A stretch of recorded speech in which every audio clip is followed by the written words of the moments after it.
కృష్ణా జిల్లా మచిలీపట్నం నియోజకవర్గంలో నిర్వహించిన కూటమి ప్రభుత్వ విజయోత్సవ సభ ఉత్సాహంగా జరిగింది. ఈ సందర్భంగా ఏర్పాటు చేసిన విజయోత్సవ ర్యాలీలో మంత్రి కొల్లు రవీంద్ర పాల్గొన్నారు. కార్యకర్తలతో కలిసి బైక్ నడిపిన మంత్రి కొల్లు రవీంద్ర నేతల్లో ఉత్సాహాన్ని నింపారు. కూటమి ప్రభుత్వం అభివృద్ధి ధ్యేయంగా పనిచేస్తుందని మంత్రి తెలిపారు.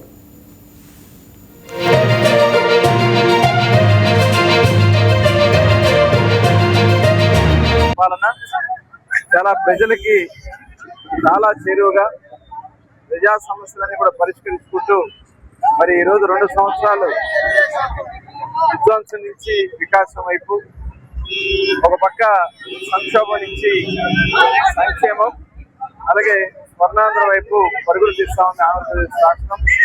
ఇవాళ ప్రజలకు ఇచ్చినటువంటి అన్ని హామీలు సూపర్ సిక్స్ కానీ కూడా అమలు చేసుకుంటున్నాం. ఒకప్పుడు జగన్మోహన్ రెడ్డికి అందరూ ప్రతి ఒక్కరు కూడా అన్ని వ్యవస్థలు కూడా సర్వనాశనం చేశాడు. అవన్నీ కూడా ఇవాళ అద్భుతంగా అభివృద్ధి చెందుతా ఉంది. అందుకనే అవన్నీ కూడా ప్రదర్శిస్తూ ఇవాళ మరి ఇక్కడ ఒక శకటాన్ని కూడా ఏర్పాటు చేసుకుని జిల్లా స్థాయిలో జరుగుతున్నటువంటి సమావేశానికి బందర్ నియోజకవర్గం నుంచి పెద్ద ఎత్తున ర్యాలీగా బయలుదేరి వెళ్తా ఉన్నాం. తప్పకుండా మచిలీపట్నం నియోజకవర్గంలో కూడా, అలాగే కృష్ణా జిల్లాలో కూడా గతంలో ఎప్పుడు జరిగినంత అభివృద్ధి ఈ 2 సంవత్సరాల్లో జరిగింది.